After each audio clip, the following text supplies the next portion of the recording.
Hi every one. ഇന്ന് നമ്മൾ Kerala PSCയിൽ Indian ഭരണഘടനയിൽ നിന്ന് ചോദിക്കുന്ന ഒരു 100ഓളം ചോദ്യങ്ങളാണ് ഇന്ന് പരിചയപ്പെടാൻ പോകുന്നത്. അതായത് PSC പരീക്ഷയിൽ ആവർത്തിച്ച് ചോദിക്കുന്ന ഇന്ത്യൻ ഭരണഘടനയിൽ നിന്നുള്ള ഒരു 100ഓളം ചോദ്യങ്ങൾ നമ്മളിന്ന് പരിചയപ്പെടാൻ പോവുകയാണ്. നമ്മൾ നേരിട്ട് ചോദ്യത്തിലേക്ക് തന്നെയാണ് കടക്കുന്നത്. ആദ്യത്തെ ചോദ്യം, ഇന്ത്യൻ ഭരണഘടന നിലവിൽ വന്നതെന്ന്? ഇന്ത്യൻ ഭരണഘടന നിലവിൽ വന്നതെന്ന് എന്നാണ്? 1950 ജനുവരി 26 കേട്ടോ. 1950 ജനുവരി 26 ഇന്ത്യൻ ഭരണഘടന നിലവിൽ വന്നത്. ഇന്ത്യൻ ഭരണഘടനാ നിർമ്മാണ സഭ ഭരണഘടന അംഗീകരിച്ചതെന്നാണ്, അഡാപ്റ്റ് ചെയ്തതെന്നാണ്?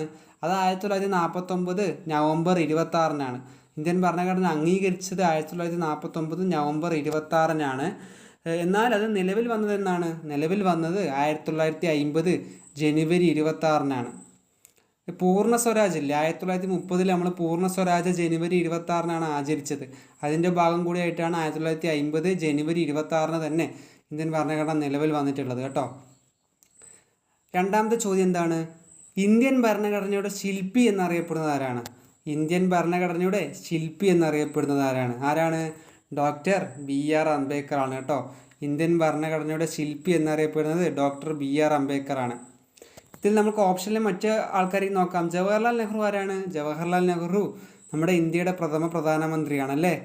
രാജേന്ദ്ര പ്രസാദോ നമ്മുടെ ഇന്ത്യയുടെ പ്രഥമ രാഷ്ട്രപതിയാണ്. സർദാർ വല്ലഭായ് പട്ടേൽ ഇന്ത്യയിലെ ഉരുക്കു മനുഷ്യൻ അല്ലേ, ഉരുക്കു മനുഷ്യൻ എന്നറിയപ്പെടുന്ന ആളാണ് സർദാർ വല്ലഭായ് പട്ടേൽ. അതുപോലെ തന്നെ മൗലികാവകാശങ്ങളുടെ ശില്പി എന്നറിയപ്പെടുന്നതും സർദാർ വല്ലഭായ് പട്ടേലാണ് കേട്ടോ. മൗലികാവകാശങ്ങളുടെ ശില്പി എന്നറിയപ്പെടുന്നതും സർദാർ വല്ലഭായ് പട്ടേലാണ്. നമ്മുടെ ചോദ്യത്തിൻ്റെ ഉത്തരം എന്താണ്? ഇന്ത്യൻ ഭരണഘടനയുടെ ശില്പി ആരാണ്?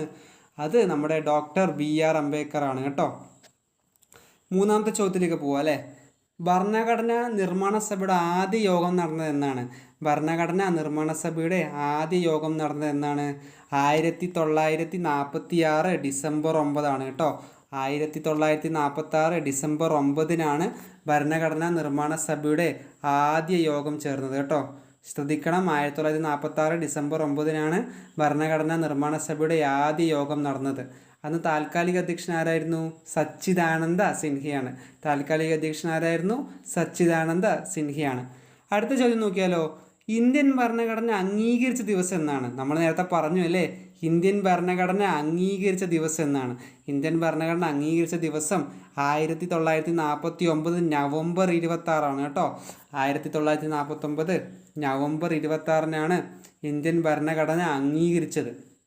നിലവിൽ വന്നതോ നമ്മൾ ആദ്യം പഠിച്ചു, 1950 ജനുവരി 26. അഞ്ചാമത്തെ ചോദ്യം, ഇന്ത്യൻ ഭരണഘടനയുടെ ആമുഖത്തിൽ ഇന്ത്യയെ വിശേഷിപ്പിക്കുന്നത് എങ്ങനെയാണ്? ഇന്ത്യൻ ഭരണഘടനയുടെ ആമുഖത്തിൽ ഇന്ത്യയെ വിശേഷിപ്പിക്കുന്നത് എങ്ങനെയാണ്? ഉത്തരം എന്താ? പരമാധികാര സോഷ്യലിസ്റ്റ് മതനിരപേക്ഷ ജനാധിപത്യ റിപ്പബ്ലിക് അല്ലേ. Sovereign socialist secular democratic republic എന്ന് നമ്മൾ ഇംഗ്ലീഷിൽ പറയും അല്ലേ. പരമാധികാര സോഷ്യലിസ്റ്റ് മതനിരപേക്ഷ ജനാധിപത്യ റിപ്പബ്ലിക് എന്നാണ് ഇന്ത്യൻ ഭരണഘടനയുടെ ആമുഖത്തിൽ ഇന്ത്യയെ വിശേഷിപ്പിക്കുന്നത്. അടുത്ത ചോദ്യം എന്താണ്? ഭരണഘടനയുടെ ആമുഖം ആരംഭിക്കുന്നത് ഏത് വാക്കുകളോടെയാണ്? ഭരണഘടനയുടെ ആമുഖം ആരംഭിക്കുന്നത് ഏത് വാക്കുകളോടെയാണ്? എന്താണ് ഉത്തരം?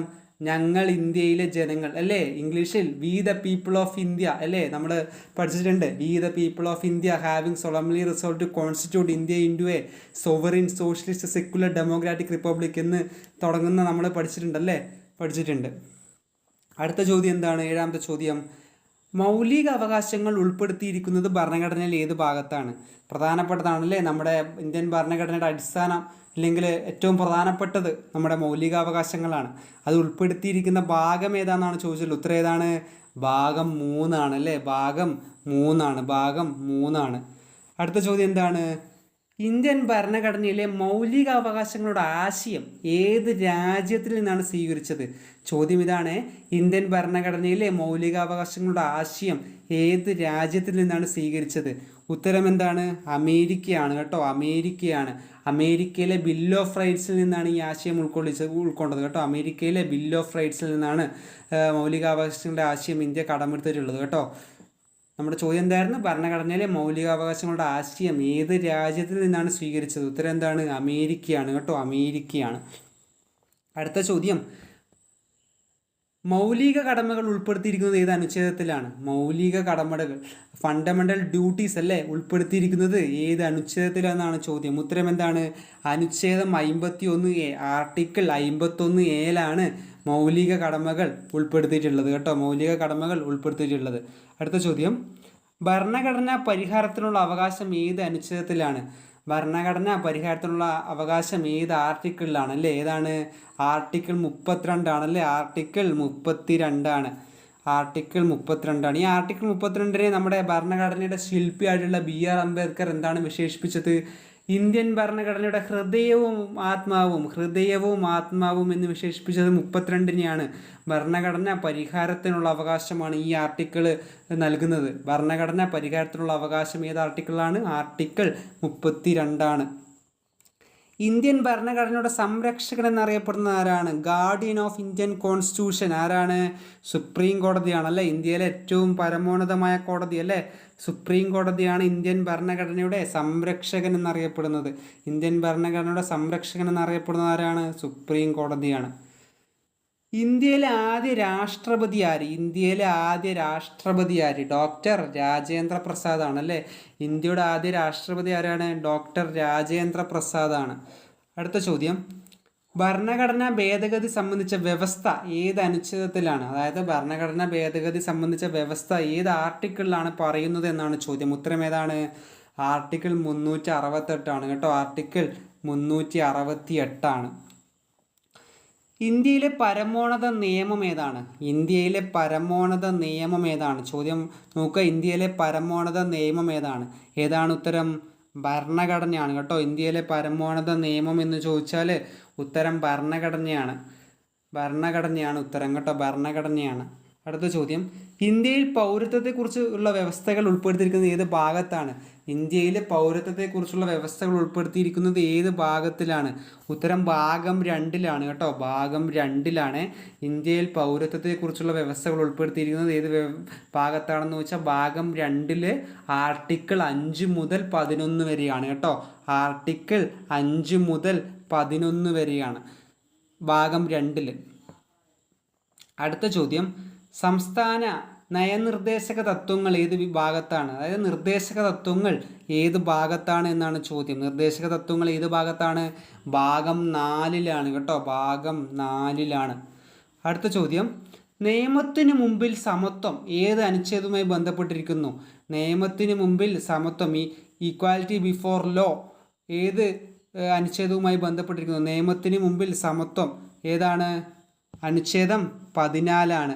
അനുച്ഛേദം 14. അടുത്ത ചോദ്യം എന്താണ്? അസ്പൃശ്യത നിരോധിക്കുന്നത് ഏത് അനുച്ഛേദത്തിലാണ്? അസ്പൃശ്യത നിരോധിക്കുന്നത് ഏത് അനുച്ഛേദത്തിലാണ്? അതായത് നമ്മുടെ തൊട്ടുകൂടായ്മയില്ലേ, ഏതാണ് ഉത്തരം? തൊട്ടുകൂടായ്മ, അബോളിഷൻ ഓഫ് അൺടച്ചബിലിറ്റി ആർട്ടിക്കിൾ 17 കേട്ടോ. ആർട്ടിക്കിൾ 17. അടുത്ത ചോദ്യം, ഇന്ത്യയുടെ പരമാധികാരത്തിൻ്റെ ഉറവിടം ആരാണ്? പ്രധാനപ്പെട്ട ചോദ്യമാണ്, ശ്രദ്ധിക്കണം. ഇന്ത്യയുടെ പരമാധികാരത്തിൻ്റെ ഉറവിടം ആരാണ്? ഉത്തരം ഇന്ത്യയിലെ ജനങ്ങളാണ് കേട്ടോ. ഇന്ത്യയുടെ പരമാധികാരത്തിൻ്റെ ഉറവിടം ആരാണെന്ന് ചോദിച്ചാൽ ഇന്ത്യയിലെ ജനങ്ങളാണ്. ഇന്ത്യൻ ഭരണഘടനയുടെ ആദ്യ കരട് തയ്യാറാക്കിയതാര്? ഇന്ത്യൻ ഭരണഘടനയുടെ ആദ്യ കരട് തയ്യാറാക്കിയതാരാണ്? BN റാവു ആണ് കേട്ടോ. BN റാവു ആണ്. ഭരണഘടനാ നിർമ്മാണ സഭയുടെ അധ്യക്ഷൻ ആരായിരുന്നു? ഭരണഘടനാ നിർമ്മാണ സഭയുടെ അധ്യക്ഷൻ, അതായത് ആദ്യത്തെ അധ്യക്ഷൻ ആരായിരുന്നു? ഭരണഘടനാ നിർമ്മാണ സഭയുടെ അധ്യക്ഷൻ ആരായിരുന്നു? ഡോക്ടർ രാജേന്ദ്ര പ്രസാദ് ആണ് കേട്ടോ. നമ്മൾ നേരത്തെ പറഞ്ഞിരുന്നു താൽക്കാലിക അധ്യക്ഷനാണ് സച്ചിദാനന്ദ സിൻഹ. ആദ്യ പെർമനന്റ് അധ്യക്ഷൻ ആരാണെന്ന് ചോദിച്ചാൽ ആരാണ്? ഡോക്ടർ രാജേന്ദ്ര പ്രസാദ് ആണ്. ഡോക്ടർ രാജേന്ദ്ര പ്രസാദ് ആണല്ലേ നമ്മുടെ ആദ്യത്തെ രാഷ്ട്രപതി അല്ലേ. അടുത്ത ചോദ്യം, ഇന്ത്യൻ ഭരണഘടനയിൽ നിലവിൽ എത്ര പട്ടികകളുണ്ട്? ഇന്ത്യൻ ഭരണഘടനയിൽ നിലവിൽ എത്ര പട്ടികകളുണ്ടെന്നാണ് ചോദ്യം. എത്ര പട്ടികകളാണുള്ളത്? 12 അല്ലേ. 12 ആണ്. അടുത്ത ചോദ്യം, ഇന്ത്യൻ ഭരണഘടനയുടെ അടിസ്ഥാന ഘടനാ സിദ്ധാന്തം രൂപപ്പെട്ടത് ഏത് കേസിലാണ്? ഇന്ത്യൻ ഭരണഘടനയുടെ അടിസ്ഥാന ഘടനാ സിദ്ധാന്തം രൂപപ്പെട്ടത് ഏത് കേസിലാണ്? ഉത്തരം എന്താണ്? ഉത്തരം കേശവാനന്ദ ഭാരതി കേസാണ് കേട്ടോ. കേശവാനന്ദ ഭാരതി കേസിലാണ് ഇന്ത്യൻ ഭരണഘടനയുടെ അടിസ്ഥാന ഘടനാ സിദ്ധാന്തം രൂപപ്പെട്ടത്. കേശവാനന്ദ ഭാരതി കേസിലാണ്. അടുത്ത ചോദ്യം എന്താണ്? ഇന്ത്യയിൽ ആദ്യ പൊതു തെരഞ്ഞെടുപ്പ് നടന്നത് ഏത് വർഷമാണ്? ഇന്ത്യയിൽ ആദ്യമായിട്ട് പൊതു തെരഞ്ഞെടുപ്പ് നടന്ന വർഷം ഏതാണെന്നാണ് ചോദ്യം. ഉത്തരം 1951 52 കേട്ടോ. 1951 52. അടുത്ത ചോദ്യം, തെരഞ്ഞെടുപ്പ് കമ്മീഷനെ കുറിച്ചുള്ള അനുച്ഛേദം ഏതാണ്? തെരഞ്ഞെടുപ്പ് കമ്മീഷൻ, ഇലക്ഷൻ കമ്മീഷൻ ഓഫ് ഇന്ത്യയെ കുറിച്ചുള്ള ആർട്ടിക്കിൾ ഏതെന്നാണ് ചോദ്യം. ഏതാണ്? 324 കേട്ടോ. 324. അടുത്ത ചോദ്യം, ഇന്ത്യൻ ഭരണഘടനയുടെ ഏത് ഭാഗത്തിലാണ് കേന്ദ്ര സർക്കാരിനെ കുറിച്ചുള്ള വ്യവസ്ഥകൾ ഉൾപ്പെടുത്തിയിരിക്കുന്നത്? കേന്ദ്ര സർക്കാരിനെ കുറിച്ചുള്ള വ്യവസ്ഥകൾ ഉൾപ്പെടുത്തിയിരിക്കുന്നത് ഭാഗം 5-ലാണ്. ഭാഗം 5-ലാണ്. ഇന്ത്യയുടെ രാഷ്ട്രതലവൻ ആരാണ്? ഇന്ത്യയുടെ രാഷ്ട്രതലവൻ ആരാണ്? നമ്മുടെ രാഷ്ട്രതലവൻ രാഷ്ട്രപതിയാണ് കേട്ടോ. രാഷ്ട്രപതിയാണ്. അടുത്ത ചോദ്യം, രാഷ്ട്രപതിയെ തിരഞ്ഞെടുക്കുന്നത് ആരാണ്? രാഷ്ട്രപതിയെ തിരഞ്ഞെടുക്കുന്നത് ആരാണ്? രാഷ്ട്രപതിയെ തിരഞ്ഞെടുക്കുന്നത് തെരഞ്ഞെടുപ്പ് സമിതിയാണ്. തെരഞ്ഞെടുപ്പ് സമിതി എന്ന് പറഞ്ഞാൽ നമ്മുടെ ഇലക്ട്രൽ കോളേജാണ്. നമ്മുടെ രാജ്യസഭയിലെയും ലോക്സഭയിലെയും തിരഞ്ഞെടുക്കുന്ന അംഗങ്ങളും സംസ്ഥാന നിയമസഭയിലെ അംഗങ്ങളും ചേർന്ന് നമ്മുടെ ഇലക്ട്രൽ കോളേജ് ഉണ്ട്. ആ ഇലക്ട്രൽ കോളേജാണ് നമ്മുടെ രാഷ്ട്രപതിയെ തിരഞ്ഞെടുക്കുന്നത്. അടുത്ത ചോദ്യം, രാഷ്ട്രപതിയുടെ കാലാവധി എത്ര വർഷമാണ്? രാഷ്ട്രപതിയുടെ കാലാവധി 5 വർഷമാണ്. രാഷ്ട്രപതിയുടെ കാലാവധി 5 വർഷമാണ്. അടുത്ത ചോദ്യം, ഇന്ത്യയുടെ ആദ്യ ഉപരാഷ്ട്രപതി ആരാണ്? ഇന്ത്യയുടെ ആദ്യ ഉപരാഷ്ട്രപതി എസ് രാധാകൃഷ്ണനാണ് കേട്ടോ. ഡോക്ടർ എസ് രാധാകൃഷ്ണനാണ്. ആദ്യ രാഷ്ട്രപതി നമ്മൾ പറഞ്ഞു ആരാണ്? രാജേന്ദ്ര പ്രസാദ് ആണ് അല്ലേ. രാജേന്ദ്ര പ്രസാദാണ്. ആദ്യ ഉപരാഷ്ട്രപതി ആരാണ്? അത് എസ് രാധാകൃഷ്ണനാണ്. എസ് രാധാകൃഷ്ണനാണ്. അടുത്ത ചോദ്യം, നിലവിൽ ഇന്ത്യൻ ഭരണഘടനയുടെ 8-ാം പട്ടികയിൽ എത്ര ഭാഷകളുണ്ട്? നിലവിൽ ഇന്ത്യൻ ഭരണഘടനയുടെ 8-ാം പട്ടികയിൽ എത്ര ഭാഷകളുണ്ട്? 22 ഉത്തരം കേട്ടോ. 22 ഉത്തരം. 22 ഉത്തരം. അടുത്ത ചോദ്യം, രാജ്യസഭയിലെ അംഗങ്ങളുടെ കാലാവധി എത്രയാണ്? രാജ്യസഭയിലെ അംഗങ്ങളുടെ കാലാവധി എത്രയാണ്? 6 വർഷമാണ് കേട്ടോ. 6 വർഷമാണ് രാജ്യസഭയിലെ അംഗങ്ങൾക്ക് കാലാവധി കേട്ടോ. അടുത്ത ചോദ്യം, രാജ്യസഭയിലെ അംഗങ്ങളിൽ എത്ര പേർക്ക് ഓരോ 2 വർഷത്തിലും വിരമിക്കണം? രാജ്യസഭയിലെ അംഗങ്ങളിൽ എത്ര പേർക്ക് ഓരോ 2 വർഷത്തിലും വിരമിക്കണം? ഉത്തരം എന്താണ്? 3/1 കേട്ടോ. രാജ്യസഭയിൽ 2 വർഷത്തിൽ 3/1 ആൾക്കാർ വിരമിക്കും കേട്ടോ. രാജ്യസഭയിലെ അംഗങ്ങളിൽ എത്ര പേർക്ക് ഓരോ 2 വർഷത്തിലും വിരമിക്കണം എന്ന് ചോദിച്ചാൽ 3/1 കേട്ടോ. ഉത്തരം 3/1 ഉത്തരം. ലോകസഭയുടെ അധ്യക്ഷൻ ആരാണ്? ലോക്സഭയുടെ അധ്യക്ഷൻ ആരാണ്? സ്പീക്കറാണ് കേട്ടോ. സ്പീക്കറാണ് ലോക്സഭയുടെ അധ്യക്ഷൻ. ആരാണ് ഇപ്പോഴത്തെ സ്പീക്കർ? ഓം ബിർളയാണ് കേട്ടോ. ഓം ബിർളയാണ് ഇപ്പോഴത്തെ സ്പീക്കർ കേട്ടോ. ഓം ബിർളയാണ് ഇപ്പോഴത്തെ സ്പീക്കർ. അടുത്ത ചോദ്യം എന്താണ്? രാജ്യസഭയുടെ അധ്യക്ഷൻ ആരാണ്? രാജ്യസഭയുടെ അധ്യക്ഷൻ ആരാണ്? രാജ്യസഭയുടെ അധ്യക്ഷൻ ആരാണ്? ഉപരാഷ്ട്രപതിയാണല്ലേ. ഉപരാഷ്ട്രപതിയാണ് രാജ്യസഭയുടെ അധ്യക്ഷൻ. രാജ്യസഭയുടെ അധ്യക്ഷൻ ഉപരാഷ്ട്രപതിയാണ്. ഇന്ത്യയുടെ പരമോന്നത ന്യായാലയം ഏതാണ്? അതായത് ഇന്ത്യയിലെ പരമോന്നത നീതിപീഠം ഏതെന്നാണ് ചോദ്യം. ഏതാണ്? സുപ്രീം കോടതിയാണല്ലേ. സുപ്രീം കോടതിയാണ്. സുപ്രീം കോടതിയാണ്. സുപ്രീം കോടതിയുടെ സ്ഥാപനം ഏത് വർഷം? അതായത് സുപ്രീം കോടതി സ്ഥാപിച്ചത് ഏത് വർഷമാണ്? സുപ്രീം കോടതി സ്ഥാപിച്ചത് 1950-ലാണല്ലേ. 1950-ലാണ് സുപ്രീം കോടതി സ്ഥാപിതമായത്. സുപ്രീം കോടതിയിലെ ജഡ്ജിമാരുടെ വിരമിക്കൽ പ്രായം എത്രയാണ്? സുപ്രീം കോടതിയിലെ ജഡ്ജിമാരുടെ വിരമിക്കൽ പ്രായം 65 കേട്ടോ. 65 വയസ്സ് വരെ സുപ്രീം കോടതിയിൽ ജഡ്ജിയായി തുടരാം. 65 വയസ്സ് വരെ. എന്നാൽ ഹൈക്കോടതിയിലെ ജഡ്ജിമാരുടെ വിരമിക്കൽ പ്രായം എത്രയാണ്? ഹൈക്കോടതി ജഡ്ജിമാരുടെ വിരമിക്കൽ പ്രായം 62. ഹൈക്കോടതി ജഡ്ജിമാരുടെ വിരമിക്കൽ പ്രായം 62. സംസ്ഥാന ഗവർണറെ നിയമിക്കുന്നത് ആരാണ്? സംസ്ഥാന ഗവർണറെ ആരാണ് നിയമിക്കുന്നത്? സംസ്ഥാന ഗവർണറെ നിയമിക്കുന്നത് രാഷ്ട്രപതിയാണ്. രാഷ്ട്രപതിയാണ്. സംസ്ഥാന ഗവർണറെ നിയമിക്കുന്നത് രാഷ്ട്രപതിയാണ്. സംസ്ഥാനത്തിൻ്റെ ഭരണതലവൻ ആരാണ്? സംസ്ഥാനത്തിൻ്റെ ഭരണതലവൻ ആരാണ്? ഗവർണറാണ് കേട്ടോ. സംസ്ഥാനത്തിൻ്റെ ഭരണതലവനാണ് ഗവർണർ. അപ്പോൾ മുഖ്യമന്ത്രി ആരാ? മുഖ്യമന്ത്രി ഗവൺമെൻറ്റിൻ്റെ തലവനാണ്. മുഖ്യമന്ത്രി ഗവൺമെൻറ്റിൻ്റെ, സംസ്ഥാനത്തെ ഗവൺമെൻറ്റിൻ്റെ തലവനാണ് മുഖ്യമന്ത്രി. ഭരണതലവൻ ആരെന്ന് ചോദിച്ചാൽ അത് ഗവർണറാണ്. നമ്മുടെ ഇന്ത്യയിലാണെങ്കിലോ ഇന്ത്യയിലെ ഭരണതലവൻ ആരെന്ന് ചോദിച്ചാൽ ആരാണ്? രാഷ്ട്രതലവൻ ആരാണ്? നമ്മുടെ പ്രസിഡൻ്റാണ്. ഗവൺമെൻറ്റിൻ്റെ തലവനാണ് പ്രധാനമന്ത്രി കേട്ടോ. മുഖ്യമന്ത്രിയെ നിയമിക്കുന്നത് ആര്? മുഖ്യമന്ത്രിയെ നിയമിക്കുന്നത് ആര്? ആരാണ്? ഗവർണറാണ്. മുഖ്യമന്ത്രിയെ നിയമിക്കുന്നത് ഗവർണറാണ്. ധനകാര്യ കമ്മീഷനെ കുറിച്ചുള്ള അനുച്ഛേദം ഏതാണ്? വളരെ പ്രധാനപ്പെട്ടതാണ് അല്ലേ. ധനകാര്യ കമ്മീഷനെ കുറിച്ചുള്ള അനുച്ഛേദം ഏതാണ്? 280 കേട്ടോ. 280. ഓപ്ഷനിൽ 324 ഉണ്ട്. അത് നമ്മൾ പഠിച്ചു. ഏതാണ്? ഇലക്ഷൻ കമ്മീഷൻ ഓഫ് ഇന്ത്യ അല്ലേ. 356 ഉണ്ട്. അതേതാണ്? സംസ്ഥാന അടിയന്തരാവസ്ഥ അല്ലേ? സംസ്ഥാന അടിയന്തരാവസ്ഥ 368 ഉണ്ട്. അതെന്താണ്? ഭരണഘടനാ ഭേദഗതി വ്യവസ്ഥ ചെയ്യാനുള്ള ആർട്ടിക്കിൾ അല്ലേ? അപ്പോൾ ഓപ്ഷനുള്ള മറ്റ് ആർട്ടിക്കിളുകളോട് നോക്കിയിട്ട് അതെന്താണെന്നും കൂടി മനസ്സിലാക്കുക. നമ്മുടെ ചോദ്യത്തിന് ഉത്തരം എന്താണ്? ധനകാര്യ കമ്മീഷനെ കുറിച്ചുള്ള അനുച്ഛേദം ഏതാണ്? 280 കേന്ദ്ര സംസ്ഥാന അധികാര വിഭജനം ഏത് പട്ടികകളിലാണ്? പ്രധാനപ്പെട്ട ചോദ്യമാണ്. കേന്ദ്ര സംസ്ഥാന അധികാര വിഭജനം ഏത് പട്ടികയിലാണ്? ഏത് പട്ടികയിലാണ്? 7ാം പട്ടികയിലാണ് കേട്ടോ. 7ാം പട്ടികയിലാണ്. അടിയന്തരാവസ്ഥ സംബന്ധിച്ച വ്യവസ്ഥകൾ ഏത് ഭാഗത്താണ്? അടിയന്തരാവസ്ഥ സംബന്ധിച്ച വ്യവസ്ഥ ഏത് ഭാഗത്താണ്? 18ാം ഭാഗത്തിലാണ് കേട്ടോ. 18ാം ഭാഗത്തിലാണ്. ദേശീയ അടിയന്തരാവസ്ഥ പ്രഖ്യാപിക്കുന്നത് ഏത് അനുച്ഛേദം പ്രകാരമാണ്? ദേശീയ അടിയന്തരാവസ്ഥ പ്രഖ്യാപിക്കുന്നത് ഏത് അനുച്ഛേദം പ്രകാരമാണ്? ഏതാണ് അനുച്ഛേദം? ആർട്ടിക്കിൾ 352 ദേശീയ അടിയന്തരാവസ്ഥ. ദേശീയ അടിയന്തരാവസ്ഥ 352. സംസ്ഥാന അടിയന്തരാവസ്ഥ ഏത് അനുച്ഛേദത്തിലാണ്? സംസ്ഥാന അടിയന്തരാവസ്ഥയെ പറ്റി പറയുന്ന ആർട്ടിക്കിൾ ഏതാണ്? നമ്മൾ നേരത്തെ പറഞ്ഞു അല്ലേ? 356. 356. സാമ്പത്തിക അടിയന്തരാവസ്ഥ ഏത് അനുച്ഛേദത്തിലാണ്? സാമ്പത്തിക അടിയന്തരാവസ്ഥ 360 അല്ലേ? 360. പഞ്ചായത്ത് രാജ് സംവിധാനത്തിന് ഭരണഘടനാ പദവി നൽകിയ ഭേദഗതി ഏതാണ്? പഞ്ചായത്ത് രാജ് സംവിധാനത്തിന് ഭരണഘടനാ പദവി നൽകിയ ഭേദഗതി ഏതാണ്? 73ാം ഭേദഗതിയാണ് കേട്ടോ. 73ാം ഭേദഗതിയാണ്. നഗര തദ്ദേശ സ്വയംഭരണ സ്ഥാപനങ്ങൾക്ക് ഭരണഘടനാ പദവി നൽകിയ ഭേദഗതി ഏതാണ്? 74.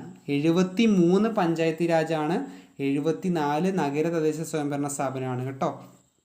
അടുത്ത ചോദ്യം എന്താണ്? ഇന്ത്യൻ ഭരണഘടനയുടെ കാവൽക്കാരൻ എന്നറിയപ്പെടുന്ന ആരാണ്? ഇന്ത്യൻ ഭരണഘടനയുടെ കാവൽക്കാരൻ ആരാണ്? സുപ്രീം കോടതിയാണല്ലേ. ഇന്ത്യൻ ഭരണഘടനയുടെ കാവൽക്കാരൻ സുപ്രീം കോടതിയാണല്ലേ.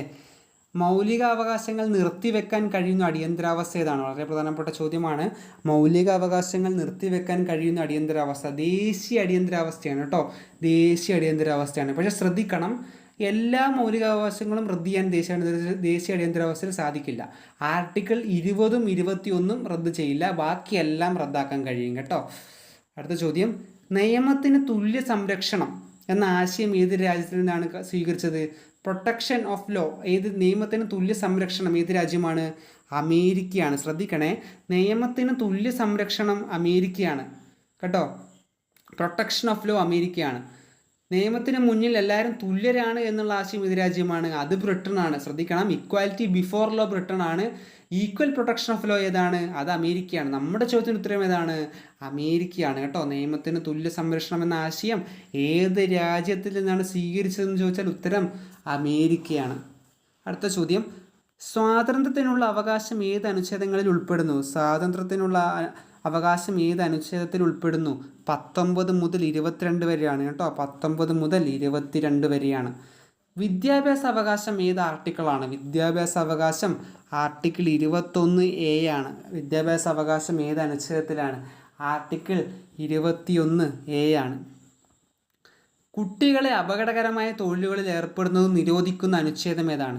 കുട്ടികളെ അപകടകരമായ തൊഴിലുകളിൽ ഏർപ്പെടുന്നത് നിരോധിക്കുന്ന അനുച്ഛേദം ഏതാണ്? 24 കേട്ടോ. ആർട്ടിക്കിൾ 24. മതസ്വാതന്ത്ര്യവുമായി ബന്ധപ്പെട്ട അനുച്ഛേദം ഏതാണ്? മതസ്വാതന്ത്ര്യവുമായി ബന്ധപ്പെട്ട അനുച്ഛേദം ഏതാണ്? മതസ്വാതന്ത്ര്യം ഏതാണ്? 25 മുതൽ 28 വരെയാണ്. 25 മുതൽ 28 വരെയാണ്. സാംസ്കാരികവും വിദ്യാഭ്യാസപരമായ അവകാശങ്ങൾ ഏത് അനുച്ഛേദങ്ങളിലാണ്? സാംസ്കാരികവും വിദ്യാഭ്യാസവും എഡ്യൂക്കേഷണൽ ആൻഡ് കൾച്ചറൽ റൈറ്റ്സ് ഏതാണ്? 29, 30 കേട്ടോ. ആർട്ടിക്കിൾ 29, 30. ഭരണഘടനയുടെ അടിസ്ഥാന ഘടനാ സിദ്ധാന്തം പ്രഖ്യാപിച്ച സുപ്രീം കോടതി കേസ് ഏതാണ്? ഭരണഘടനയുടെ അടിസ്ഥാന ഘടനാ സിദ്ധാന്തം പ്രഖ്യാപിച്ച സുപ്രീം കോടതി കേസ് കേശവാനന്ദ ഭാരതി കേസാണ് കേട്ടോ. കേശവാനന്ദ ഭാരതി കേസിലാണ്. ഈ കേസിലാണ് സുപ്രീം കോടതി വിധിച്ചത് ഇന്ത്യൻ ഭരണഘടനയുടെ അടിസ്ഥാന തത്വങ്ങളിൽ മാറ്റം വരുത്താൻ സാധിക്കില്ല. ഭരണഘടനയ്ക്ക് ഒരു അടിസ്ഥാന ഘടനയുണ്ട്, അത് മുഴുവനായി മാറ്റം വരുത്താൻ സാധിക്കില്ലെന്ന് വിധിച്ചത് കേശവാനന്ദ ഭാരതി കേസിലാണ്. അടുത്ത ചോദ്യം എന്താണ്? ഇന്ത്യൻ ഭരണഘടനയുടെ ഏത് അനുച്ഛേദമാണ് ജീവിക്കാനുള്ള അവകാശം ഉറപ്പു നൽകുന്നത്? ജീവിക്കാനുള്ള അവകാശം 21 ആണ്. ഈ ജീവിക്കാനുള്ള അവകാശം 21 ആണ്. ഇന്ത്യൻ ഭരണഘടനയിൽ സോഷ്യലിസ്റ്റ് എന്ന വാക്ക് കൂട്ടിച്ചേർത്തത് ഏത് ഭേദഗതിയിലൂടെയാണ്? ഇന്ത്യൻ ഭരണഘടനയിൽ സോഷ്യലിസ്റ്റ് എന്ന വാക്ക് കൂട്ടിച്ചേർത്ത ഭേദഗതി 42ാം ഭേദഗതിയാണ്. 42ാം ഭേദഗതിയാണ് നമ്മുടെ ചെറു ഭരണഘടന, മിനി കോൺസ്റ്റിറ്റ്യൂഷൻ എന്നറിയപ്പെടുന്നത് സോഷ്യലിസ്റ്റ് ആണ് കേട്ടോ. മിനി കോൺസ്റ്റിറ്റ്യൂഷൻ എന്നറിയപ്പെടുന്ന ഭേദഗതി 42ാം ഭേദഗതിയാണ്. ഈ 42ാം ഭേദഗതിയിലൂടെയാണ് സോഷ്യലിസ്റ്റ് എന്ന വാക്ക് ഇന്ത്യൻ ഭരണഘടനയിലെ ആമുഖത്തിൽ കൂട്ടിച്ചേർത്തത്. അടുത്ത ചോദ്യം, ആമുഖത്തിൽ മതനിരപേക്ഷത എന്ന വാക്ക് ചേർത്ത് ചെയ്ത അനുച്ഛേദത്തിലൂടെയാണ്. അതും നമ്മുടെ 42ആണ് കേട്ടോ. നമ്മുടെ 1976 42ാം ഭേദഗതിയിലൂടെ ആമുഖത്തിൽ നമ്മുടെ മതനിരപേക്ഷത, സോഷ്യലിസ്റ്റ്, ഇൻറ്റഗ്രിറ്റി എന്നീ 3 വാക്കുകൾ കൂട്ടിച്ചേർത്തിട്ടുണ്ട് കേട്ടോ. 42ാം ഭേദഗതിയാണ്. 1976 42ാം ഭേദഗതിയാണ്. ഈ 42ാം ഭേദഗതിയാണ് ചെറുഭരണഘടന, മിനി കോൺസ്റ്റിറ്റ്യൂഷൻ എന്നറിയപ്പെടുന്നത്. ഇന്ത്യയുടെ ദേശീയ ചിഹ്നം സ്വീകരിച്ചത് ഏത് വർഷം? ഇന്ത്യയുടെ ദേശീയ ചിഹ്നം സ്വീകരിച്ചത് ഏത് വർഷം? 1950 ആണ് കേട്ടോ. 1950 ആണ്. ദേശീയഗാനം രചിച്ചത് ആരാണ്?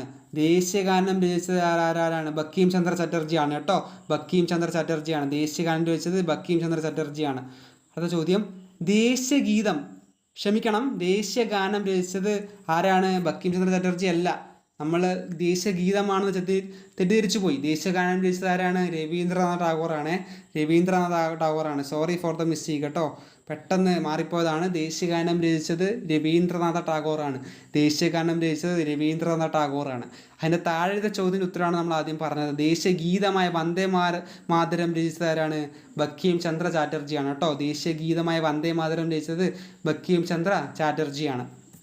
നമ്മളത് പറഞ്ഞപ്പോൾ ഒന്ന് മാറിപ്പോയി, തിരുത്തേണ്ടത് നിങ്ങൾക്കറിയാം, എൻ്റെ മിസ്റ്റേക്കാണ്, നിങ്ങൾക്കറിയാം. ദേശീയഗാനം രചിച്ചത് രവീന്ദ്രനാഥ് ടാഗോർ ആണെന്ന് എല്ലാവർക്കും അറിയാം. ദേശീയഗീതം വന്ദേ മാതരം ബങ്കിം ചന്ദ്ര ചാറ്റർജി കേട്ടോ.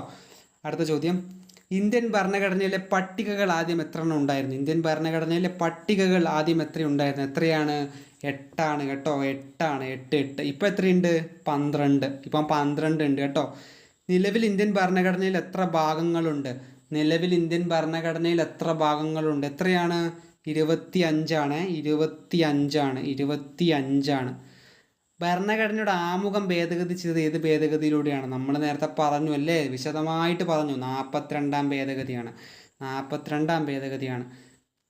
വോട്ടവകാശ പ്രായം 21 നിന്ന് 18 ആക്കിയത് ഏത് ഭേദഗതിയിലൂടെയാണ്? 61ാം ഭേദഗതിയാണ് കേട്ടോ. 61ാം ഭേദഗതിയിലൂടെയാണ് വോട്ടവകാശ പ്രായം 21 നിന്ന് 18 ആക്കിയത് കേട്ടോ. അടുത്ത ചോദ്യം, കക്ഷിമാറ്റ നിരോധന നിയമം ഏത് ഭേദഗതിയിലൂടെയാണ് വന്നത്? അതായത് നമ്മുടെ കൂറുമാറ്റ നിരോധന നിയമം ഉണ്ടല്ലേ, കൂറുമാറ്റ നിരോധന നിയമം ഏത് ഭേദഗതിയിലൂടെയാണ് വന്നത്? ഉത്തരം എന്താണ്? 1985 52ാം ഭേദഗതി. 1985 52ാം ഭേദഗതിയാണ് കേട്ടോ. കൂറുമാറ്റ കക്ഷിമാറ്റ നിരോധന നിയമം ഉൾപ്പെടുത്തിയിരിക്കുന്നത് ഏത് പട്ടികയിലാണ്? നമ്മുടെ കൂറുമാറ്റ നിരോധന നിയമം ഉൾപ്പെടുത്തിയിരിക്കുന്നത് ഏത് പട്ടികയിലാണ്? 10ാം പട്ടികയാണ്. പഞ്ചായത്ത് രാജ് സ്ഥാപനങ്ങൾ ഉൾപ്പെടുത്തിയിരിക്കുന്നത് ഏത് പട്ടികയിലാണ്? 11. പഞ്ചായത്ത് രാജ് സ്ഥാപനങ്ങൾ 11ാം പട്ടികയാണ്. നഗരസഭകളുമായി ബന്ധപ്പെട്ട പട്ടിക ഏതാണ്? നഗരസഭകളുമായി ബന്ധപ്പെട്ട പട്ടിക 12ാം പട്ടികയാണ്. ഇന്ത്യൻ ഭരണഘടനയുടെ മാതൃക ഏത് രാജ്യത്തിൻ്റെ ഭരണഘടനയിൽ നിന്നാണ് സ്വാധീനം നേടിയിരിക്കുന്നത്? ഉത്തരം പല രാജ്യങ്ങളിൽ നിന്നും. ഒരു രാജ്യമായിട്ട് നമുക്ക് പറയാൻ സാധിക്കില്ല. പല കാര്യങ്ങൾ, ഇപ്പോൾ മൗലികാവകാശം, അല്ലെങ്കിൽ പാർലമെൻറ്റ്, ഫണ്ടമെൻ്റൽ ഡ്യൂട്ടീസ്, ഇങ്ങനെ പല കാര്യങ്ങൾ പല രാജ്യത്തു നിന്നായി നമ്മൾ എടുത്തിട്ടുണ്ട്. ബ്രിട്ടനിൽ നിന്ന് എടുത്തിട്ടുണ്ട്, അമേരിക്കയിൽ നിന്ന് എടുത്തിട്ടുണ്ട്, അയർലൻഡിൽ നിന്ന് എടുത്തിട്ടുണ്ട്, സോവിയറ്റ് യൂണിയനിൽ നിന്ന് എടുത്തിട്ടുണ്ട്, ഫ്രാൻസിൽ നിന്ന് എടുത്തിട്ടുണ്ട്. അതുകൊണ്ട് അങ്ങനെ ചോദിച്ചു വരുന്ന ഉത്തരം പല രാജ്യങ്ങളിൽ നിന്നും എന്നുള്ളതാണ് ഉത്തരം. ഇന്ത്യൻ ഭരണഘടന എഴുതാനെടുത്ത സമയം എത്ര? ഉത്തരം 2 വർഷം 11 മാസം 18 ദിവസം. ഇന്ത്യൻ ഭരണഘടന എഴുതാനെടുത്ത സമയം 2 വർഷം 11 മാസം 18 ദിവസം. ഇന്ത്യൻ ഭരണഘടനയുടെ ആമുഖം ഏത് രാജ്യത്തിൻ്റെ ഭരണഘടനയിൽ നിന്നാണ് പ്രചോദനം നേടിയത്? ഇന്ത്യൻ ഭരണഘടനയുടെ ആമുഖം അമേരിക്കയിൽ നിന്ന് പ്രചോദനം ഉൾക്കൊണ്ടാണ് എഴുതിയത് കേട്ടോ.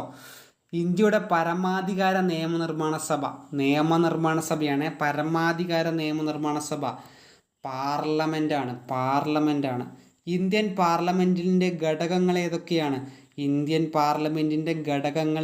ഇങ്ങനെ ചോദിച്ചാൽ ഉത്തരം രാഷ്ട്രപതിയും 2 സഭകളുമാണ് കേട്ടോ. രാഷ്ട്രപതിയും 2 സഭകളുമാണ്. ലോകസഭയുടെ സാധാരണ കാലാവധി എത്ര വർഷം? ലോകസഭയുടെ സാധാരണ കാലാവധി എത്ര വർഷം? 5 ആണ്. രാജ്യസഭയെക്കുറിച്ചുള്ള ശരിയായ പ്രസ്താവന ഏതാണ്? രാജ്യസഭയെക്കുറിച്ചുള്ള ശരിയായ പ്രസ്താവന ഏതാണ്? ഉത്തരം ഏതാണ്? അത് സ്ഥിരം സഭയാണ് കേട്ടോ. രാജ്യസഭയ്ക്ക് ഒരു നിശ്ചിത കാലാവധിയില്ല, അത് സ്ഥിരം സഭയാണ്. അതിന് ലോക്സഭ പോലെ 5 വർഷം കാലാവധിയില്ല, അതുപോലെ അത് പിരിച്ചുവിടാൻ സാധിക്കില്ല. അതൊരു സ്ഥിരം സഭയാണ് കേട്ടോ. രാജ്യസഭ സ്ഥിരം സഭയാണ്. ഇന്ത്യയുടെ ആദ്യ പ്രധാനമന്ത്രി ആരാണ്? ജവഹർലാൽ നെഹ്റു ആണ്. ഇന്ത്യയുടെ ആദ്യ നിയമമന്ത്രി ആരാണ്? BR അംബേദ്കർ ആണ്. ഇന്ത്യൻ ഭരണഘടനയുടെ ശില്പിയായിട്ടുള്ള BR അംബേദ്കർ തന്നെയാണ് ഇന്ത്യയുടെ ആദ്യ നിയമമന്ത്രി. സുപ്രീം കോടതിയുടെ ജഡ്ജിമാരെ നിയമിക്കുന്നത് ആര്? സുപ്രീം കോടതിയിലെ ജഡ്ജിമാരെ നിയമിക്കുന്നത് രാഷ്ട്രപതിയാണ്. ഇന്ത്യയുടെ comptroller and auditor general CAG അല്ലേ? CAGയെ പറ്റി പറയുന്ന അനുച്ഛേദം ഏതാണ്? CAGയെ പറ്റി പറയുന്ന അനുച്ഛേദം 148 കേട്ടോ. 148. UPSC union public service commission പറ്റി പറയുന്ന അനുച്ഛേദം ഏതാണ്? യൂണിയൻ പബ്ലിക് സർവീസ് കമ്മീഷനെ പറ്റി പറയുന്നത് 315. ഇന്ത്യയിലെ തെരഞ്ഞെടുപ്പ് കമ്മീഷൻ ഒരു ഡാഷ് സ്ഥാപനമാണ്. ഏതാണ്? ഭരണഘടനാ സ്ഥാപനമാണ് കേട്ടോ.